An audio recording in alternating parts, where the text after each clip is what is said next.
നമസ്കാരം. News updates ആരംഭിക്കുന്നു. ആദ്യം പ്രധാന തലക്കെട്ടുകൾ.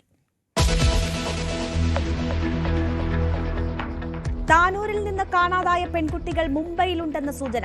രാവിലെ 11 മണിയോടെ പൻവേലിലെത്തിയെന്ന് പോലീസ്.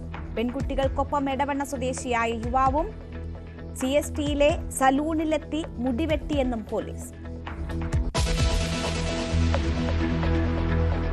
പാർട്ടി അംഗങ്ങൾക്ക് റിയൽ എസ്റ്റേറ്റ് കൂട്ടുകച്ചവടങ്ങൾ വേണ്ടെന്ന് CPM. തെറ്റിതിരുത്തൽ രേഖയിലെ നിർദ്ദേശം പാലിക്കുന്നില്ലെന്ന് വിമർശനം. വിവാദങ്ങളിൽ പെടാതിരിക്കാൻ ശ്രദ്ധ വേണമെന്ന് സജി ചെറിയാന് മുന്നറിയിപ്പ്. മുസ്ലിം ലീഗ് മതരാഷ്ട്രവാദികളുമായി കൂട്ടുചേരുകയാണെന്ന് പ്രവർത്തന റിപ്പോർട്ടിൽ വിമർശനം.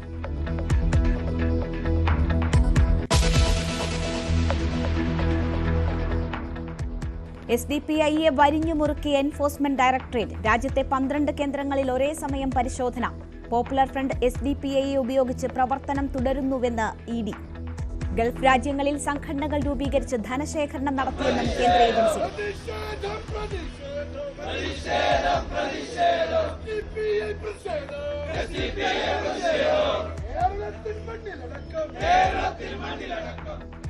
രാഷ്ട്രീയ വേട്ടയാടലെന്നാരോപിച്ച് SDPI പ്രതിഷേധം.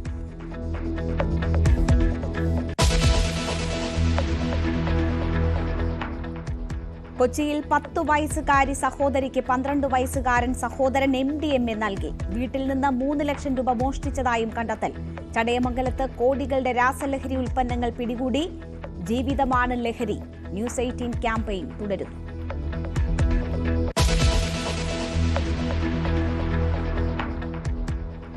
വെഞ്ഞാറൻമൂട് കൂട്ടക്കൊലയിൽ ഇളയ മകൻ അഫ്സാനെ കൊലപാതകം ഉമ്മയെ അറിയിച്ചു. ഭർത്താവിന്റെ സാന്നിധ്യത്തിൽ ഷെമിയെ വിവരങ്ങൾ അറിയിച്ചത് ഡോക്ടർമാർ. പ്രതി അഫ്വാൻ കുറ്റം സമ്മതിച്ചു. ശനിയാഴ്ച വരെ പോലീസ് കസ്റ്റഡി.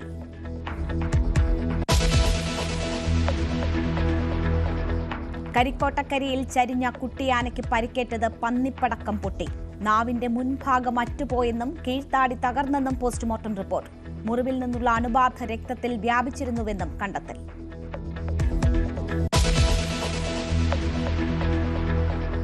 ലണ്ടനിൽ വിദേശകാര്യമന്ത്രിക്ക് നേരിട്ട സുരക്ഷാ വീഴ്ചയെ അപലപിച്ച് ഇന്ത്യ. വിഘടനവാദികൾ ജനാധിപത്യ സ്വാതന്ത്ര്യങ്ങൾ ദുരുപയോഗം ചെയ്യുന്നുവെന്ന് മന്ത്രാലയം.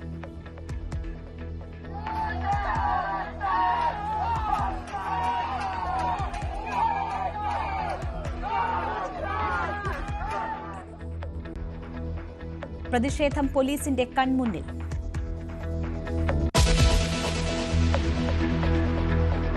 മത്സരത്തിനിടെ വെള്ളം കുടിച്ചതിന് മുഹമ്മദ് ഷമിയെ വിമർശിച്ച് മുസ്ലിം ജമാഅത്ത് ദേശീയ അധ്യക്ഷൻ. നോമ്പ് ആചരിക്കാത്ത ഷമി ക്രിമിനലെന്ന് ഷഹാബുദ്ദീൻ റസ്വി. മതപണ്ഡിതനെതിരെ വ്യാപക വിമർശനം. ഷമിയെ പിന്തുണച്ച് കുടുംബം.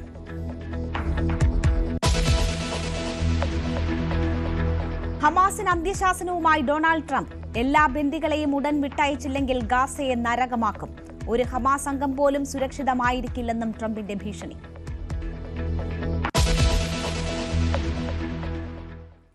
വാർത്തയിലേക്ക് വിശദമായി. മലപ്പുറം താനൂരിൽ കാണാതായ പെൺകുട്ടികൾ മുംബൈയിലുണ്ടെന്ന വിവരം. കോഴിക്കോട് റെയിൽവേ സ്റ്റേഷനിൽ നിന്നും ഇന്ന് രാവിലെ 11 മണിയോടെ പനവേലിലെത്തി. അവിടെ നിന്ന് ട്രെയിൻ മാർഗം മുംബൈയിലെത്തിയെന്നാണ് വിവരം. എടവണ്ണ സ്വദേശിയായ യുവാവും പെൺകുട്ടികൾക്കൊപ്പം മുംബൈയിലേക്ക് പോയതായും പോലീസ് പറയുന്നു. അന്വേഷണം മുംബൈയിലേക്ക് വ്യാപിപ്പിച്ചിരിക്കുകയാണ് പോലീസ്. വിവരങ്ങളുമായി ജിഷാദ് ചേരുകയാണ്. ജിഷാദ്, ഒരു തരത്തിൽ ആശ്വാസമാണ്. അവരെക്കുറിച്ച് വ്യക്തമായ വിവരങ്ങൾ പോലീസിൽ നിന്ന് ലഭിക്കുന്നു. അവർ സുരക്ഷിതരാണ് എന്നാണോ പോലീസ് പറയുന്നത്? എന്താണ് അവർ നാട് വിട്ടതിനെക്കുറിച്ചും ഇപ്പോൾ അവർ എത്തിയിരിക്കുന്ന സാഹചര്യങ്ങളെക്കുറിച്ചും പോലീസ് നൽകുന്ന സൂചനകൾ? രേണുക, ഇന്നലെയാണ് +2 വിദ്യാർത്ഥികളായ ആഷദിയും അതുപോലെ ഷഹനയും കാണാതാവുന്നത്. പരീക്ഷയ്ക്ക് എത്തിയിരുന്നില്ല ഇവർ രണ്ടുപേരും. തുടർന്ന് വൈകിട്ട് വരെ വീട്ടിലെത്താത്തതിനെ തുടർന്ന് വീട്ടുകാർ പോലീസിൽ പരാതി നൽകുകയായിരുന്നു. ഇതിലുള്ള അന്വേഷണമാണ് ഇപ്പോൾ ബോംബെയിൽ എത്തി നിൽക്കുന്നത്. രണ്ടുപേരും ഇന്ന് രാവിലെ കോഴിക്കോട്ട് നിന്ന് ട്രെയിൻ കയറി മുംബൈയിൽ എത്തിയെന്നാണ് വിവരം ലഭിക്കുന്നത്. അന്വേഷണ സംഘം നമ്മോട് അറിയിക്കുന്നത്. 2 വിദ്യാർത്ഥികളും യൂണിഫോം മാറി എടവണ്ണ സ്വദേശിക്കൊപ്പം ബോംബെയിൽ എത്തിയതായിട്ടാണ് നമുക്ക് വിവരം ലഭിക്കുന്നത്. ഇരുവരും യൂണിഫോം മാറിയിട്ടുണ്ട്. അതുപോലെ തന്നെ ബോംബെയിൽ എത്തിയ പാടന്നെ അവിടുത്തെ ഒരു സലൂണിൽ കയറി മുടി മുറിക്കുന്നതുമായി ബന്ധപ്പെട്ട് സലൂണിൽ എത്തിയതായും പറയപ്പെടുന്നു. കൂടാതെ ഇരുവരും എടവണ്ണ സ്വദേശിയുടെ കൂടെയാണ് ഉള്ളത്. ഈ എടവണ്ണ സ്വദേശി ഇപ്പോൾ ബോംബെ പോലീസിന്റെ പിടിയിലായിട്ടുണ്ടെന്നും നമുക്ക് സൂചന ലഭിക്കുന്നുണ്ട്.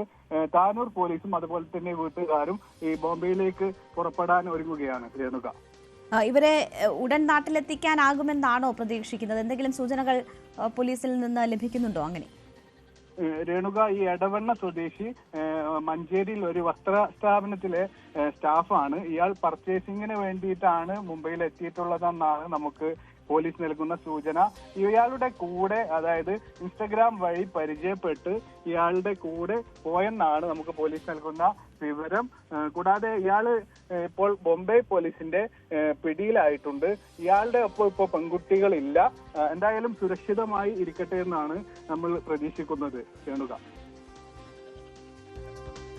ശരി, ജിഷാദാണ് വിവരങ്ങൾ നൽകിയത്. എന്തായാലും പെൺകുട്ടികൾ മുംബൈയിലുണ്ട് എന്ന വ്യക്തമായ സൂചന പോലീസിൽ നിന്ന് ലഭിക്കുന്നു. ഒരു എടവണ്ണ സ്വദേശിയായ യുവാവ് ഉണ്ടായിരുന്നു. യുവാവ് ഇപ്പോൾ പോലീസ് കസ്റ്റഡിയിലാണ്.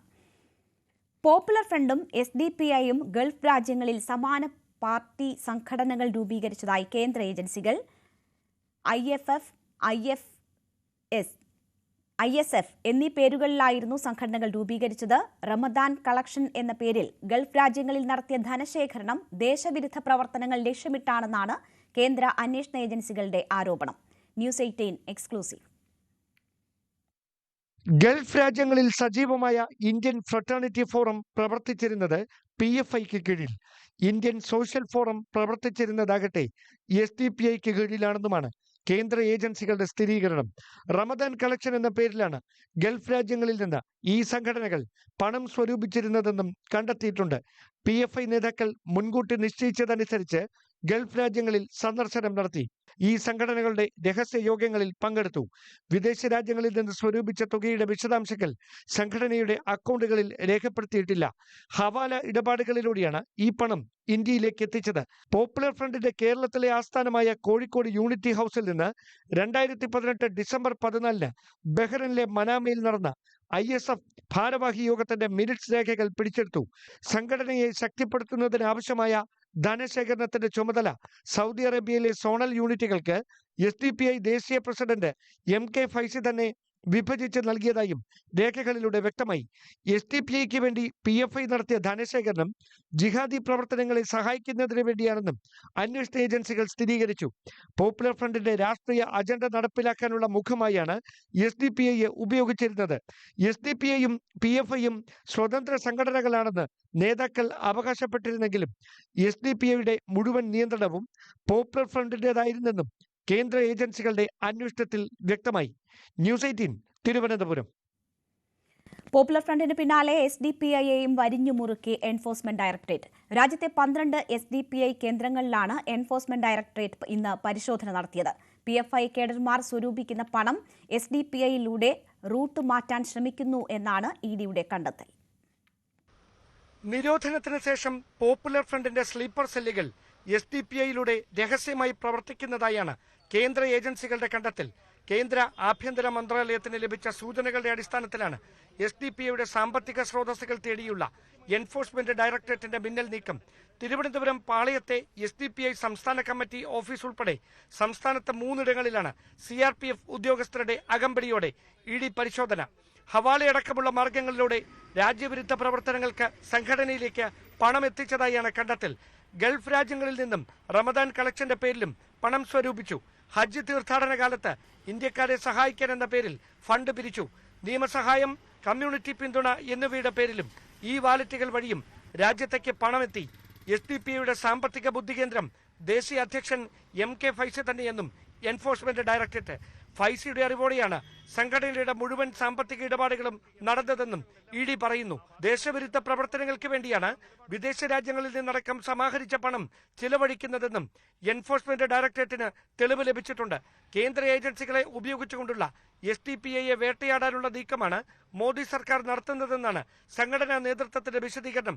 അതേസമയം തെളിവുകളുടെ അടിസ്ഥാനത്തിലാണ് പരിശോധന തുടരുന്നതെന്നും പിടിച്ചെടുക്കുന്ന ഫയലുകളും ഡിജിറ്റൽ രേഖകളും വിശദമായ പരിശോധനകൾക്ക് വിധേയമാക്കിയ ശേഷം തുടർ നീക്കങ്ങൾ ഉണ്ടാകുമെന്നുമാണ് ED വൃത്തങ്ങൾ നൽകുന്ന സൂചന.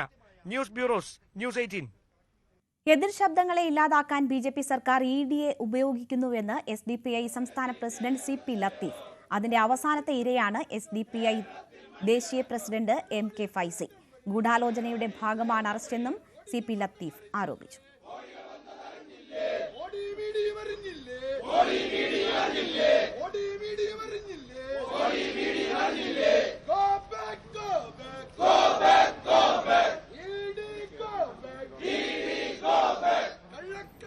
BJP സർക്കാരിൻ്റെ ഫാഷിസ്റ്റ് സർക്കാരിൻ്റെ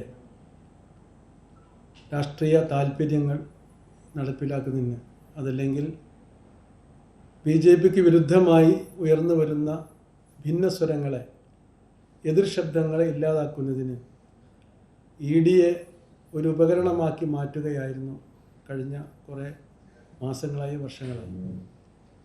അതിൻ്റെ അവസാനത്തെ ഇരയാണ് SDPIയും അതിൻ്റെ ദേശീയ അധ്യക്ഷൻ MK ഫൈസിയും. 2 വർഷം മുമ്പ് ED ഫ്രെയിം ചെയ്ത ഒരു കേസിൽ കുറച്ച് മാസങ്ങൾക്ക് മുമ്പ് ED ദേശീയ അധ്യക്ഷന് സമൻസ് നൽകിയിരുന്നു. അതിൻ്റെ അടിസ്ഥാനത്തിൽ 2024 ജനുവരി 3, 4, 5 തീയതികളിൽ ഡൽഹിയിലെ ED ഹെഡ്ക്വാർട്ടേഴ്സിൽ MK ഫൈസി നേരിട്ട് ഹാജരാകുകയും അദ്ദേഹത്തിന് പറയാനുള്ളതും അവർക്ക് കേൾക്കാനുള്ളതും ഒക്കെയായ കാര്യങ്ങൾ അവിടെ അവതരിപ്പിച്ച് പോന്നതാണ്. ലഹരി കണ്ണികൾ പൊട്ടിക്കാൻ പോലീസ്.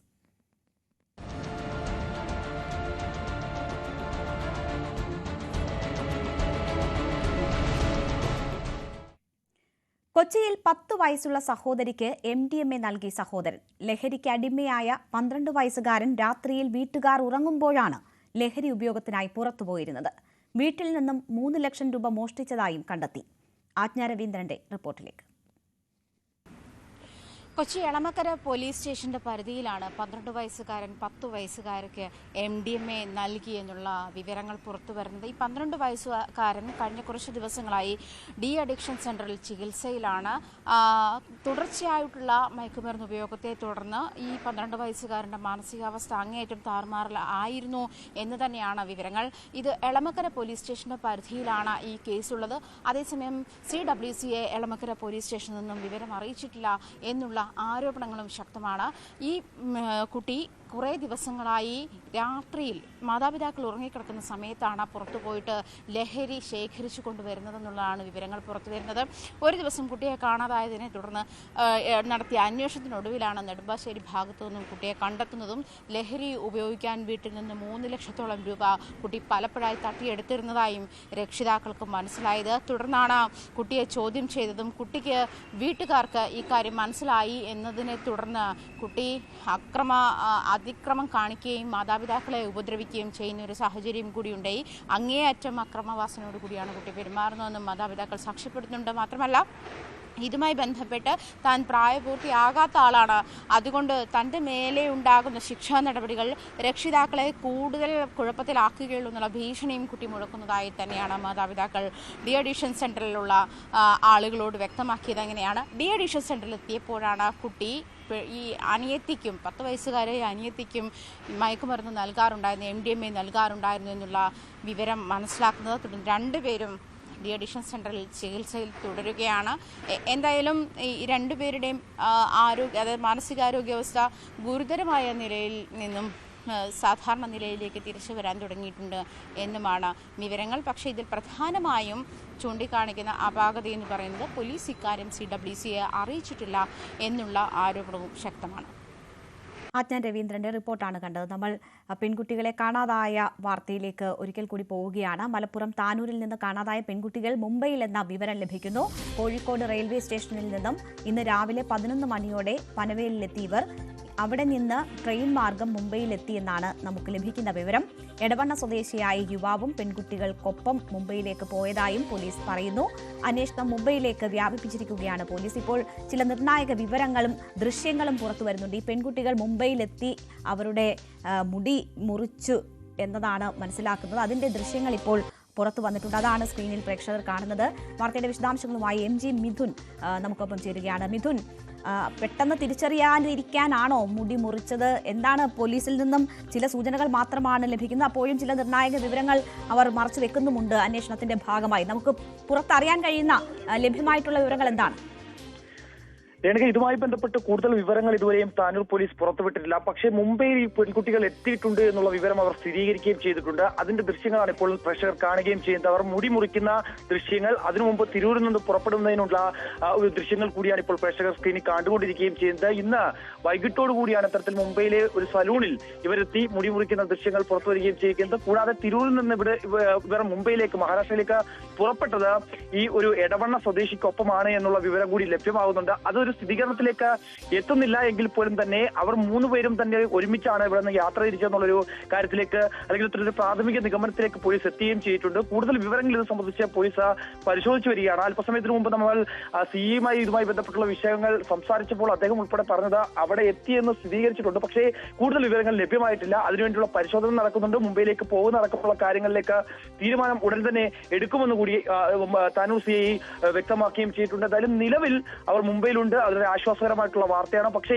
അവിടെ ചെന്നതിന് ശേഷം അവർ എന്താണ് ഉദ്ദേശിച്ചിരിക്കുന്നത്, അവരല്ലെങ്കിൽ ഏതെങ്കിലും തരത്തിലൊരു വിനോദസഞ്ചാരത്തിനായിട്ട് പോയതാണോ, അല്ലെങ്കിൽ മറ്റേതെങ്കിലും ഉദ്ദേശത്തോടു കൂടിയാണോ ഈ കുട്ടികൾ മുംബൈയിലേക്ക് തിരിച്ചത് നടക്കുമുള്ള കാര്യങ്ങൾ പരിശോധിച്ചു വരികയാണ്. കഴിഞ്ഞ ദിവസം ഈ എടവണ്ണ സ്വദേശിയുടെ പേരിലുള്ള സിം കാർഡിൽ നിന്നാണ് ഈ കുട്ടികൾക്ക് ഒരേ ഫോൺ നമ്പറിൽ നിന്ന് ഫോൺ കോളുകൾ വരുന്നു. അത് കേന്ദ്രീകരിച്ച് നടത്തിയ അന്വേഷണത്തിലാണ് ഈ ടവർ ലൊക്കേഷൻ മഹാരാഷ്ട്രയിലാണ് കാണിക്കുന്നതെന്ന് വ്യക്തമാവുകയും ചെയ്തത്. പെൺകുട്ടികളുടെ ഫോൺ ഇന്നലെ ഉച്ചയ്ക്ക് 2 മണിക്കാണ് പിന്നീട് ഓൺ ആകുന്നത്. വിഷയത്തിൽ ആദ്യം കോഴിക്കോട് കേന്ദ്രീകരിച്ചായിരുന്നു അന്വേഷണം നടത്തിയെങ്കിൽ പിന്നീടാണ് നിർണായക വിവരങ്ങൾ ലഭിച്ചതും മുംബൈയിൽ ഈ പെൺകുട്ടികൾ എത്തി എന്നുള്ള വിവരങ്ങൾ കൂടി ലഭ്യമാവുകയും ചെയ്തിരിക്കുന്നത്. എന്തായാലും തിരൂർ റെയിൽവേ സ്റ്റേഷനിൽ എത്തിയ CCTV ദൃശ്യങ്ങളായിരുന്നു ആദ്യം പുറത്തു വന്നത്. അവർ ഒരു കടയിൽ നിന്ന് സാധനങ്ങൾ വാങ്ങുന്നതുമായി ബന്ധപ്പെട്ടുള്ള കാര്യങ്ങളായിരുന്നു ആദ്യം വ്യക്തമായത്. അതിനുശേഷമാണ് ഒരുപക്ഷെ മറ്റെവിടേക്കെങ്കിലും പോയേക്കാം, അല്ലെങ്കിൽ കോഴിക്കോടേക്ക് പോയേക്കാം എന്നുള്ളൊരു പ്രാഥമിക നിഗമനത്തിലേക്ക് പോലീസ് എത്തുന്നു. തുടർന്ന് ഇപ്പോൾ ലഭ്യമാകുന്ന, അല്ലെങ്കിൽ പോലീസ് തന്നെ പുറത്തുവിട്ടിട്ടുള്ള ഈ ദൃശ്യങ്ങളിൽ നിന്നാണ് ഈ പെൺകുട്ടികൾ അവിടുത്തെ ഒരു സലൂണിലെത്തി മുടി മുറിക്കുന്നു. അതേതെങ്കിലും തരത്തിൽ വേഷപ്രച്ഛന്ന ആവുന്നതിന് വേണ്ടിയാണോ, അല്ലെങ്കിൽ മറ്റേതെങ്കിലും തരത്തിൽ ഉദ്ദേശം ഇവർക്കുണ്ടോ? ഈ എടവണ്ണ സ്വദേശിയുമായി ഈ പെൺകുട്ടികളിൽ ഒരാളുമായി അടുത്ത സുഹൃത്താണ് എന്നാണ് പോലീസ് പറയുന്നത്. അതിന്റെ അടിസ്ഥാനത്തിലാണ് ഇവർ 3 പേരും മുംബൈയിൽ എത്തിയെന്നടക്കമുള്ള കാര്യങ്ങൾ കൂടുതൽ പരിശോധിച്ചു വരികയാണ്. എന്തായാലും നിലവിൽ ഒരു ആശ്വാസകരമായിട്ടുള്ള വാർത്തകൾ തന്നെയാണ് പുറത്തു വരുന്നത്. അവരെ കണ്ടെത്താൻ സാധിച്ചിട്ടുണ്ട്. പക്ഷേ പോലീസിന് ഇതുവരെയും അവർ എവിടെയാണ് കൃത്യമായിട്ടുള്ളത് എന്നുള്ള അടക്കമുള്ള കാര്യങ്ങൾ ലൊക്കേറ്റ് ചെയ്യാൻ സാധിച്ചിട്ടില്ല എന്നുള്ളത്. താനൂർ നിറമരുതൂർ മംഗലത്ത് അബ്ദുൾ നസീറിന്റെ മകൾ ഫാത്തിമ ഷഹദ, താനൂർ മഠത്തിൽ റോഡ് സ്വദേശി പ്രകാശിന്റെ മകൾ അശ്വതി, 2 പേരും 16 വയസ്സ് മാത്രമുള്ള പെൺകുട്ടികളാണ്. അവരെയാണ് കാണാതെ ആയത്. ബുധനാഴ്ച പരീക്ഷ എഴുതാനായി സ്കൂളിലേക്കെന്ന് പറഞ്ഞാണ് ഇരുവരും വീട്ടിൽ നിന്നിറങ്ങിയത്. അതിനുശേഷം ഇരുവരെയും കാണാതാവുകയായിരുന്നു. വലിയ ആശങ്ക ഇതുമായി ബന്ധപ്പെട്ടുണ്ടായിരുന്നു. ഈ പെൺകുട്ടികൾക്ക് എന്ത് സംഭവിച്ചു, എവിടേക്ക് പോയി എന്നതൊക്കെ ആശങ്കയായിരുന്നു. പക്ഷേ ഇപ്പോൾ മിഥുൻ സൂചിപ്പിച്ചതുപോലെ ആശ്വാസകരമായ വാർത്തയാണ് വരുന്നത്. പെൺകുട്ടികൾ മുംബൈയിൽ ഉണ്ട് എന്ന് അറിയാൻ കഴിഞ്ഞിരിക്കുന്നു. അവർ അവരുടെ ഇഷ്ടപ്രകാരം പോയി എന്നാണ് മനസ്സിലാക്കുന്നത്. കൂടെ ഒരു യുവാവ് ഉണ്ടായിരുന്നു എന്ന് വിവരമുണ്ട്. പക്ഷേ അതിൻ്റെയൊക്കെ കൂടുതൽ വിശദാംശങ്ങൾ പോലീസ് പുറത്തുവിട്ടിട്ടില്ല.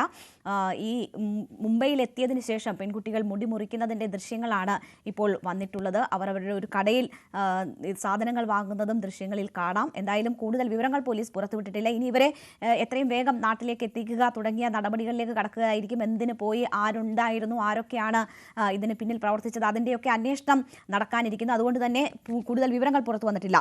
മിഥുൻ നമുക്കൊപ്പം തുടരുന്നുണ്ട്. മിഥുൻ, പെൺകുട്ടികൾ സുരക്ഷിതരാണ്, അതൊരു വലിയ ആശ്വാസമാണ്. 2 കുടുംബങ്ങൾ അവരെ പരിചയമുള്ള അധ്യാപകരായാലും സുഹൃത്തുക്കളായാലും ഒക്കെ ആശങ്കയിലായിരുന്നു. വാർത്ത കേട്ടപ്പോൾ മുതൽ നമുക്കും ആശങ്കകൾ ഉണ്ടായിരുന്നു. എന്തായാലും പെൺകുട്ടികൾ സുരക്ഷിതരാണ് എന്ന് സ്ഥിരീകരിക്കുന്നുണ്ടോ പോലീസ്? അവരുമായി കോൺടാക്ട് ചെയ്യാൻ അന്വേഷണ സംഘത്തിന് കഴിഞ്ഞിട്ടുണ്ടോ? അങ്ങനെ എന്തെങ്കിലും സൂചനകൾ അവർ നൽകുന്നുണ്ടോ? നിലവിൽ പോലീസ് പറയുന്നതനുസരിച്ച് അവരെ കൃത്യമായി ലൊക്കേറ്റ് ചെയ്യാൻ സാധിച്ചിട്ടില്ല എന്നുള്ളതാണ്. മുംബൈയിലുണ്ട് എന്ന് അവർ സ്ഥിരീകരിക്കുകയും ചെയ്യുന്നു. പക്ഷേ അവിടെ എവിടെയാണുള്ളത്, അല്ലെങ്കിൽ ഈ സലൂണിൽ പോയി മുടി മുറിക്കുന്നതിന്റെ ദൃശ്യങ്ങൾ വന്നത് അനുസരിച്ച് അതിന്റെ ഭാഗത്ത് ഏതെങ്കിലും പ്രദേശത്ത് ഏതെങ്കിലും ഹോട്ടലുകൾ കേന്ദ്രീകരിച്ച് താമസിക്കുന്നുണ്ടോ, അവിടെയാണോ താമസിക്കുന്നത്, അല്ലെങ്കിൽ മറ്റേതെങ്കിലും സുഹൃത്തുക്കൾ അവിടെയുണ്ടോ? അതായത് ഈ എടവണ്ണ സ്വദേശി ഇതിനു മുമ്പ് മഹാരാഷ്ട്രയിലൊക്കെ പോകാറുണ്ടായിരുന്നു. ഈ മഞ്ചേരിയിലെ ഒരു സ്വകാര്യ സ്ഥാപനത്തിലാണ് ഈ യുവാവ് ജോലി ചെയ്യുകയും ചെയ്യുന്നത്. നേരത്തെ തന്നെ ഈ കോൾ വന്നത്, ഈ പെൺകുട്ടി പെൺകുട്ടികളുടെ മൊബൈലിലേക്ക് വന്ന ഒരേ ഫോണിൽ നിന്നുള്ള കോൾ ലൊക്കേറ്റ് ചെയ്തപ്പോൾ അത് മഹാരാഷ്ട്രയിലാണ്. അത് ഈ യുവാവിന്റെ ഏതെങ്കിലും സുഹൃത്താണോ? അങ്ങനെയുള്ള കാര്യങ്ങളൊക്കെ തന്നെ ഇപ്പോൾ പോലീസ് പരിശോധിക്കുകയാണ്. എന്തായാലും നിലവിൽ കുട്ടികൾ മുംബൈയിലുണ്ട് എന്നുള്ള ഒരു സ്ഥിരീകരണത്തിനൊഴികെ മറ്റെവിടെയാണ് അവരുള്ളത്, അവർ കൃത്യമായി എവിടെയാണ് ഇപ്പോൾ താമസിക്കുന്നത് അടക്കമുള്ള കാര്യങ്ങൾ ഒരു വിശദാംശങ്ങൾ പോലീസിന് ഒരുപക്ഷെ ലഭ്യമായിട്ടുണ്ടാകാം. ഇതിന്റെ ഇവരെ നാട്ടിലെത്തിക്കുന്ന അടക്കമുള്ള നടപടികളിലേക്ക് കടക്കേണ്ടതായിട്ടുണ്ട്. അതുകൊണ്ട് തന്നെയായിരിക്കും അവർ ഇത്രയും ഒരു സീക്രസി അതിന് മെയിൻറ്റെയിൻ ചെയ്ത് മുന്നോട്ട് പോവുകയും ചെയ്യുന്നതെന്നാണ് നമുക്ക് മനസ്സിലാകുന്നത്. എന്തായാലും ഇപ്പോൾ അവർ നൽകുന്ന വിവരം അനുസരിച്ച് അവർ മുംബൈയിലുണ്ട് എന്നുള്ളതല്ലാതെ മറ്റൊരു വിവരം ഇതുമായി ബന്ധപ്പെട്ട പോലീസ് പുറത്തുവിട്ടിട്ടില്ല. എന്തായാലും മിഥുൻ, ഇവർ മുംബൈയിൽ ഉണ്ടെന്ന് സ്ഥിരീകരിക്കുന്നതിന്റെ ഭാഗമായി യുവാവിനെ കേന്ദ്രീകരിച്ച് പോലീസ് സാധ്യമായ അന്വേഷണം ഇവിടെ നടത്തിയിട്ടുണ്ട് എന്ന് മനസ്സിലാകുന്നു. ആ യുവാവിന്റെ വീട്ടിൽ എത്തിയിട്ടുണ്ട് അന്വേഷണ സംഘം. അവരുമായി ബന്ധപ്പെട്ട് വിവരങ്ങൾ തിരക്കി. അപ്പോൾ അവരാണ് യുവാവ് മുംബൈയിലാണ് എന്ന കാര്യം സ്ഥിരീകരിക്കുന്നത്. ഈ പെൺകുട്ടികളും യുവാവും തമ്മിൽ എന്തെങ്കിലും പരിചയമുള്ളതാണോ? അങ്ങനെ ഏതെങ്കിലും തരത്തിലുള്ള പരിചയത്തിന്റെ അടിസ്ഥാനത്തിലാണോ ഇവർ ഒരുമിച്ച് യാത്ര പോയതാണോ? അങ്ങനെയുള്ള കാര്യങ്ങൾ സ്ഥിരീകരിക്കുന്നുണ്ടോ? അതിലാണ് ഒരു വ്യക്തത വരേണ്ടത് രേണുക. അതായത് ഇപ്പോൾ പോലീസ് പറയുന്ന അനുസരിച്ച് ഇവർ 3 പേരും ഒരുമിച്ചാണ് തിരൂരിൽ നിന്ന് മുംബൈയിലേക്ക് പോയിട്ടുള്ളത്. പക്ഷേ അതിൽ പോലീസിനെ ആശയക്കുഴപ്പത്തിലാക്കുന്ന ഒരു പ്രധാനപ്പെട്ട കാര്യം ഈ ഫോൺ കോൾ വന്നത് ആരുടെ ഫോണിൽ നിന്നാണ്. ഒപ്പം തന്നെ വീട്ടുകാർ പറയുന്നു മഹാരാഷ്ട്രയിലാണ്, മുംബൈയിലാണ് തന്റെ മകനുണ്ടായത്, കഴിഞ്ഞ ദിവസങ്ങളിൽ അവിടെ പോയതാണ് എന്ന് മാതാപിതാക്കളും അവർ പറയുകയും ചെയ്തു. പിന്നെ എങ്ങനെയാണ് ആരായിരിക്കും ഇവർക്കൊപ്പം ഉണ്ടായിരുന്നത് എന്നുള്ള ഒരു കാര്യത്തിലേക്ക് ഒരു വ്യക്തത ഇനി വരേണ്ടതായിട്ടുണ്ട്. അതാണ് പോലീസിനെ സംബന്ധിച്ച് ആശയക്കുഴപ്പത്തിലാക്കുന്നത്. മറ്റാരെങ്കിലും സഹായം ഇവരെ അവിടെ എത്തിക്കുന്നതിന് വേണ്ടി ഉണ്ടായിട്ടുണ്ടോ, അല്ലെങ്കിൽ എന്ത് മോട്ടീവിന്റെ അടിസ്ഥാനത്തിലാണ് ഇവരുമായി മുംബൈയിലേക്ക് പോകാൻ തീരുമാനിച്ചത്, അവരുടെ മുടി മുറിക്കാൻ അടക്കമുള്ള തീരുമാനം എടുത്തത് എന്തുകൊണ്ടാണ് എന്നടക്കമുള്ള കാര്യങ്ങൾ പോലീസ് പരിശോധിച്ചു വരികയും ചെയ്യുന്നുണ്ട്. കൂടാതെ മാതാപിതാക്കൾ പറഞ്ഞതുപോലെ തന്നെ ഈ പെൺകുട്ടികൾക്ക് ഈ പരീക്ഷാ പേടിയുമായി ബന്ധപ്പെട്ടുള്ള കാര്യങ്ങൾ അത് അങ്ങനെ ഒരു സംഭവവുമില്ല. പരീക്ഷയ്ക്ക് എന്ന് പറഞ്ഞ് വീട്ടിൽ നിന്ന് ഇറങ്ങിയ കുട്ടികൾ പക്ഷേ സ്കൂളിലെത്തിയില്ല. അതിനനുസരിച്ചാണ് പിന്നീട് ഈ ഒരു വിവരം പോലീസിനെ അറിയിക്കുന്നത്. അങ്ങനെയാണ് ഈ അശ്വതിയും ഒപ്പം തന്നെ ഫാത്തിമയും ഒരുമിച്ചാണ് ഇവിടെ നിന്ന് പോയതെന്നുള്ള വിവരം പോലീസിന് ലഭ്യമാകുന്നത്. തുടർന്നാണ് നമ്മൾ ഈ ഒരു സ്ക്രീനിൽ കാണുന്നത് പോലെ തന്നെ തിരൂർ പോലീസ് സ്റ്റേഷനിൽ നിൽക്കുന്ന കുട്ടികൾ ട്രെയിനിൽ കയറുന്നതിന് മുമ്പ് സാധനങ്ങൾ വാങ്ങുന്നതിനുള്ള ദൃശ്യങ്ങൾ പോലീസിന് ലഭിക്കുന്നത്. അങ്ങനെയാണ് അവിടെ നിന്ന് ഇവർ പോയിട്ടുണ്ടാകാം. ആ സമയത്ത് പക്ഷേ മറ്റാരും ആ ദൃശ്യങ്ങളിലില്ല. ആ പെൺകുട്ടികൾ മാത്രമാണുള്ളത്. മറ്റൊരു യുവാവ് കടന്നു വരുന്നുവെങ്കിൽ പോലും തന്നെ അവരുമായി യാതൊരു ബന്ധവുമില്ല എന്ന് പോലീസ് സ്ഥിരീകരിക്കുകയും ചെയ്തിട്ടുണ്ട്. മറ്റൊന്നാണ് ഈ ഫോൺ കോൾ വന്നത് കേന്ദ്രീകരിച്ച് അന്വേഷണം നടക്കുന്നത്. ആ ഫോൺ കോളിൽ മറ്റേതെങ്കിലും തരത്തിൽ ഈ സഹായം ലഭിച്ചിട്ടുണ്ടോ, മുംബൈയിൽ മറ്റാരെങ്കിലും ഉണ്ടോ, അല്ലെങ്കിൽ ഇവർക്കൊപ്പം ട്രെയിനിൽ പോയത് ആരാണ് എന്നടക്കമുള്ള കാര്യങ്ങളാണ് ഇപ്പോൾ പോലീസ് പരിശോധിച്ചു വരുന്നത്. എന്തായാലും നിലവിൽ അല്പസമയത്തിന് മുമ്പ് മാധ്യമങ്ങളെ കണ്ട താനൂർ SHO വ്യക്തമാക്കിയതനുസരിച്ച് ഉടൻ തന്നെ അന്വേഷണ സംഘം മുംബൈയിലേക്ക് തിരിക്കും. ഈ സലൂൺ കേന്ദ്രീകരിച്ച് ആ പ്രദേശത്ത് കേന്ദ്രീകരിച്ച് അന്വേഷണം നടത്തും. അവിടെ നിന്ന് ലഭ്യമാകുന്ന അല്ലെങ്കിൽ മുംബൈ പോലീസുമായി ഇവർ ആശയവിനിമയം നടത്തിയിട്ടുണ്ട്. അവിടെ നിന്ന് കുട്ടികളെ അടുക്കയിലേക്ക് എത്തുന്നതിന് വേണ്ടിയുള്ള നിർദ്ദേശം നൽകിയിട്ടുണ്ട് എന്നാണ് മനസ്സിലാക്കാൻ സാധിക്കുന്നത്. അതിന് ചില സാങ്കേതികമായിട്ടുള്ള വിഷയങ്ങളുണ്ട്, നയപരമായിട്ടുള്ള തീരുമാനമെടുക്കേണ്ടതായിട്ടുണ്ട്. അതടക്കമുള്ള നടപടിക്രമങ്ങൾ പോലീസിന് ഭാഗത്തുനിന്നും ഉണ്ടാവുകയും ചെയ്യും. എന്തായാലും കുട്ടികൾ സുരക്ഷിതരാണ് എന്നടക്കമുള്ള കാര്യങ്ങൾ പോലീസ് പറയുന്നില്ല എങ്കിൽ പോലും തന്നെ അവരെ കണ്ടെത്താനായിട്ടുണ്ട്, മുംബൈയിലുണ്ട് എന്നുള്ള ഒരു ആശ്വാസകരമായ വാർത്ത മാത്രമാണ് ഇപ്പോൾ ലഭ്യമാകുന്നത്. തീർച്ചയായും ഇനി മുംബൈയിലേക്ക് അന്വേഷണം വ്യാപിപ്പിക്കുന്നു എന്നത് അന്വേഷണ സംഘം ഇതിനോടകം തന്നെ സൂചിപ്പിച്ചിട്ടുണ്ട്. അവർ മുംബൈയിലേക്ക് അന്വേഷണ സംഘം പുറപ്പെടുന്നു എന്നറിയുന്നു. അതിനോടൊപ്പം തന്നെ മുംബൈ പോലീസുമായി കേന്ദ്രീകരിച്ച് അവരുടെ സഹായത്തോടു കൂടിയുള്ള തെരച്ചിൽ ഇപ്പോൾ തന്നെ സാധ്യമാകുന്നതിനുള്ള നീക്കവും നടത്തുന്നുണ്ട് അല്ലേ?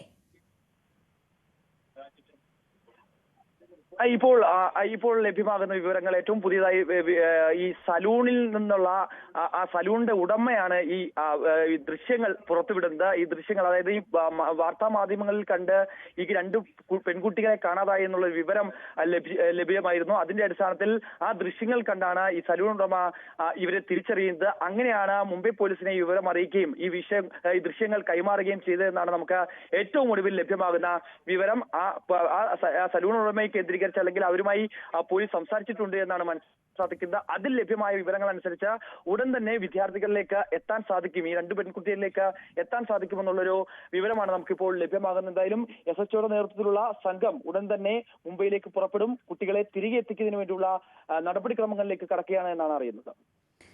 എന്തായാലും ഈ കാണാതായ കുട്ടികളുടെ അന്വേഷണവുമായി ബന്ധപ്പെട്ട് ഇപ്പോൾ നിർണായക വിവരങ്ങളാണ് വരുന്നത്. അവർ മുംബൈയിലുണ്ട് എന്ന് സ്ഥിരീകരിക്കുന്നു. അവരെ ഇനി കണ്ടെത്താനുള്ള ശ്രമങ്ങളാണ്. മുംബൈയിലുണ്ട് എന്ന് സ്ഥിരീകരിക്കുമ്പോൾ പോലും ഈ പെൺകുട്ടികളെ ലൊക്കേറ്റ് ചെയ്യാൻ കഴിഞ്ഞിട്ടില്ല എന്നൊരു കാര്യം കൂടി പോലീസ് പറയുന്നു. ഒരു പക്ഷേ അന്വേഷണത്തിന്റെ ഭാഗമായി ചില കാര്യങ്ങളൊക്കെ മറച്ചു വെച്ചിട്ടായിരിക്കാം അന്വേഷണ സംഘങ്ങൾ പുറത്തേക്ക് വിവരങ്ങൾ വിടുന്നത്. ഇപ്പോൾ നമ്മൾ ദൃശ്യങ്ങളിൽ കാണുന്നത് ഈ പെൺകുട്ടികൾ അവിടെ എത്തിയതിനു ശേഷം ഒരു സലൂണിൽ കയറി മുടി മുറിച്ചിരുന്നു. അവിടെ അവിടെ അവർ ചിത്രീകരിച്ച ദൃശ്യങ്ങളാണ് നമ്മൾ കാണുന്നത്. ഈ പെൺകുട്ടികളെ കാണാതായി എന്ന വിവരം അറിഞ്ഞതിനെ തുടർന്ന് ഈ സലൂണിൻ്റെ ഉടമകളാണ് പോലീസിനെ ബന്ധപ്പെട്ട് ഈ വിവരങ്ങൾ നൽകിയതെന്നാണ് മനസ്സിലാക്കുന്നത്. എന്തായാലും പെൺകുട്ടികളെ കണ്ടെത്താനുള്ള തെരച്ചിൽ ഊർജിതമാക്കിയിട്ടുണ്ട്. അതിന് മുംബൈ പോലീസിന്റെ സഹായം കൂടി തേടുന്നു. അന്വേഷണ സംഘം താനൂരിൽ നിന്ന് ഉടൻ തന്നെ മുംബൈയിലേക്ക് തിരിക്കും. അവിടം കേന്ദ്രീകരിച്ച് കൂടുതൽ അന്വേഷണം ഉണ്ടാകും. ഒരു യുവാവിന്റെ സഹായത്തോടെയാണ് പെൺകുട്ടികൾ ഇവിടെ നിന്ന് മുംബൈയിലെത്തിയത് എന്നാണ് മനസ്സിലാക്കുന്നത്. താനൂർ സ്വദേശിയായ എടവണ്ണ സ്വദേശിയായ ഈ യുവാവിനെ കേന്ദ്രീകരിച്ചും അന്വേഷണം നടക്കുന്നുണ്ട്.